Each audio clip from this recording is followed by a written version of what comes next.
ناظرین، یہ 18 مئی 1974 کی بات ہے جب بھارت نے اپنے ایٹم بم کا تجربہ کیا۔ اس تجربے نے پاکستان میں ہلچل مچا دی اور بھارت پاکستان سے 2 جنگیں لڑ چکا تھا، جبکہ سن 71 کی جنگ کو ابھی صرف 3 سال کا عرصہ گزرا تھا اور پاکستان کو اس کے بعد اپنی بقا کے حوالے سے شدید خطرہ تھا۔ ایٹم بم جیسا ہتھیار موجود ہونے کی صورت میں اب یہ بات واضح تھی کہ کسی جنگ کی صورت میں اب طاقت کا توازن مکمل طور پر بھارت کے حق میں تھا۔ اب طاقت کا توازن اسی وقت بحال ہو سکتا تھا جب پاکستان بھی ایٹم بم بنا لے، اور اس بات کی ذمہ داری اب پاکستان پر تھی کہ وہ کیسے اپنی حفاظت کے لیے اس نئی ٹیکنالوجی کو استعمال کرتے ہوئے اپنے دفاع کو ناقابل تسخیر بناتا ہے۔ آج کی اس ویڈیو میں تجسس ٹی وی اسی بارے میں معلومات آپ کے سامنے پیش کر رہا ہے۔ ناظرین، انڈیا کے ایٹمی دھماکوں کا اعلان سنتے ہی پاکستان بھر میں تشویش کی لہر دوڑ گئی، لہٰذا اس وقت کے وزیر اعظم ذوالفقار علی بھٹو نے فوراً پاکستانی ایٹمی منصوبے پر کام شروع کر دیا۔ تاہم انڈیا کو ایٹم بم بنانے میں برطانیہ،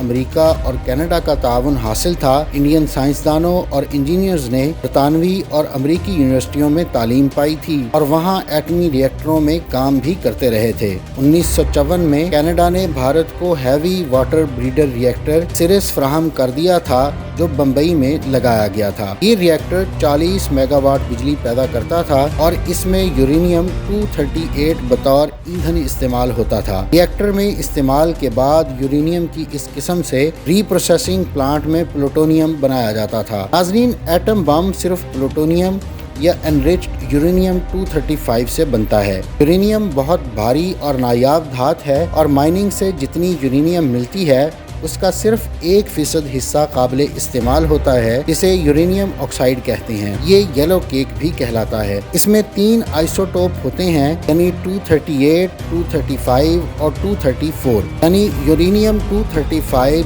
واحد ایٹمی فیول ہے جو پھٹ کر زبردست توانائی پیدا کرتا ہے۔ یورینیم 238 یہ صلاحیت نہیں رکھتا، مگر جب پلوٹونیم میں بدل جائے اب وہ بھی ایٹمی فیول بن جاتا ہے۔ دلچسپ بات یہ ہے کہ 1938 میں جرمن سائنسدانوں نے دریافت کیا تھا کہ یورینیم سے وسیع پیمانے پر تباہی پھیلانے والا ایک بم یعنی ایٹم بم بن سکتا ہے۔ اس دریافت کے بعد ہٹلر کی حکومت نے ایٹم بم کی تیاری شروع بھی کر دی، مگر وہ یہ بم نہ بنا سکا۔ البتہ اٹلی، آسٹریلیا اور ہنگری کے سائنسدانوں کی مدد سے امریکہ ایٹم بم بنانے میں کامیاب رہا۔ ایٹم بم کا میٹیریل حاصل کرنے کے 2 بنیادی طریقے ہیں، پہلا گیس سینٹریفیوج اور دوسرا بریڈر ری ایکٹر۔ گیس سینٹریفیوج طریقہ کار میں یورینیم آکسائڈ سے یورینیم 235 کو الگ کیا جاتا ہے اور پھر یہ یورینیم 235 ایٹم بم بنانے میں کام آتا ہے۔ ماضی میں کم از کم 50 کلو یورینیم 235 سے ایک ایٹم بم بنتا تھا۔ اب جدید ٹیکنالوجی کی مدد سے 15 تا 20 کلو یورینیم 235 کے ذریعے بھی ایٹم بم بنایا جا سکتا ہے۔ ایٹمی ری ایکٹر وہ بہت بڑا آلہ ہے جس میں یورینیم سے توانائی حاصل کی جاتی ہے۔ ایٹمی بجلی گھر میں یہی ری ایکٹر نصب ہوتے ہیں۔ ری ایکٹر کی ایک قسم بریڈر ری ایکٹر کہلاتی ہے۔ اس کی خاصیت یہ ہے کہ اس میں قدرتی یورینیم یعنی یلو کیک کو بھی بطور ایندھن جلانا ممکن ہے۔ یورینیم 235 سے توانائی پیدا کی جاتی ہے۔ بریڈر ری ایکٹر میں جو قدرتی یورینیم استعمال ہو جاتی ہے اسے ایک ری پروسیسنگ پلانٹ میں پہنچایا جاتا ہے اور وہاں ماہرین بذریعہ ٹیکنالوجی قدرتی یورینیم میں موجود یورینیم 238 کو پلوٹونیم میں بدل دیتے ہیں۔ امریکہ پہلا ملک ہے جس نے یورینیم 235 اور پلوٹونیم دونوں سے ایٹم بم بنائے، اور انہی ایٹم بموں نے جاپانی شہروں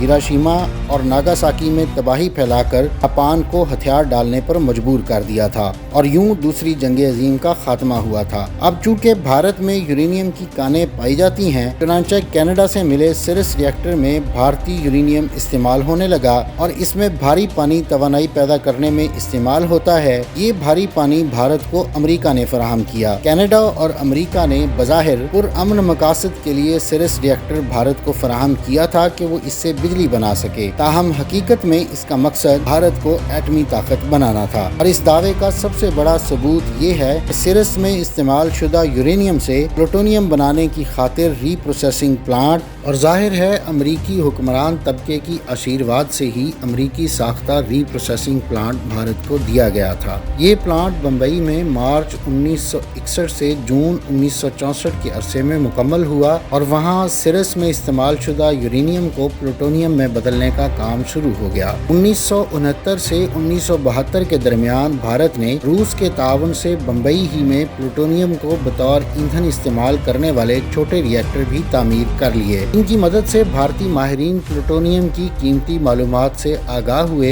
اور سب سے بڑھ کر انہوں نے یہ جانا کہ پلوٹونیم سے ایٹم بم کیسے بنایا جا سکتا ہے۔ چنانچہ 28 مئی 1974 کو بھارت نے جو پہلا ایٹم بم چلایا وہ پلوٹونیم کا ہی تھا، مگر پاکستان میں جب ایٹم بم بنانے پر کام شروع ہوا تو اگرچہ یہاں بھی یورینیم تو موجود تھا مگر ایٹم بم بنانے کے لیے جس ٹیکنالوجی کی ضرورت تھی وہ موجود نہیں تھی۔ تاہم 1965 میں امریکہ نے پاکستان کو بھی ایک چھوٹا ری ایکٹر فراہم کیا تھا مگر اس میں انریچڈ یورینیم بطور ایندھن استعمال ہوتا تھا اور یہ ری ایکٹر اسلام آباد میں لگایا گیا۔ حقیقت یہ ہے کہ 1956 سے 1971 تک پاکستانی حکمران طبقے اور ایٹمی منصوبے سے منسلک ماہرین کا مقصد یہی تھا کہ ایٹمی بجلی گھر تعمیر کر کے ملک میں سستی بجلی پیدا کی جائے۔ اس لیے پاکستان کے مختلف علاقوں میں یورینیم کی کانیں بھی تلاش کی گئیں۔ 1963 میں معلوم ہوا کہ ضلع ڈیرہ غازی خان میں ایسی کانیں موجود ہیں، لہٰذا اسی سال ان سے یورینیم نکالا جانے لگا۔ حکومت پاکستان اور پاکستانی ماہرین کی کوششوں سے آخر کینیڈا نے بھارت کی طرح پاکستان کو بھی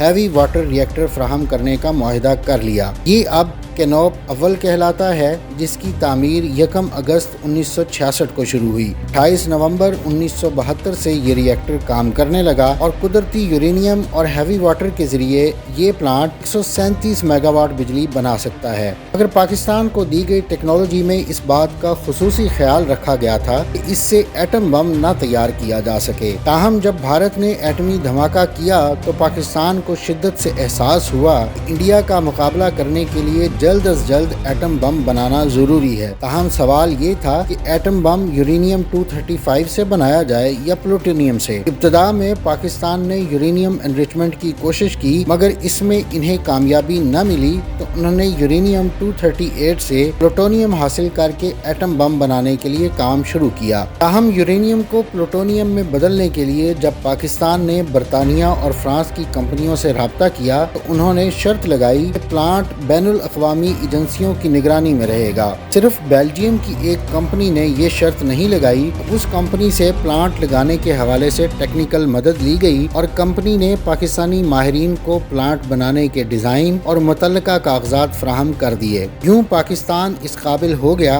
پلوٹونیم پروسیسنگ پلانٹ بنا اور چلا سکے۔ اس پلانٹ میں ماہرین ایک سال میں 10 سے 20 کلو پلوٹونیم تیار کر سکتے تھے جو 2 ایٹم بم بنانے کے لیے کافی تھی۔ تاہم اس وقت پاکستان کے پاس ایسا کوئی بریڈر ری ایکٹر نہیں تھا کہ وہاں استعمال شدہ یورینیم ری پروسیس ہوتا۔ تاہم آخر کار 1980 میں پلانٹ کی تعمیر کا آغاز ہوا اور یہ 1982 میں مکمل ہوا۔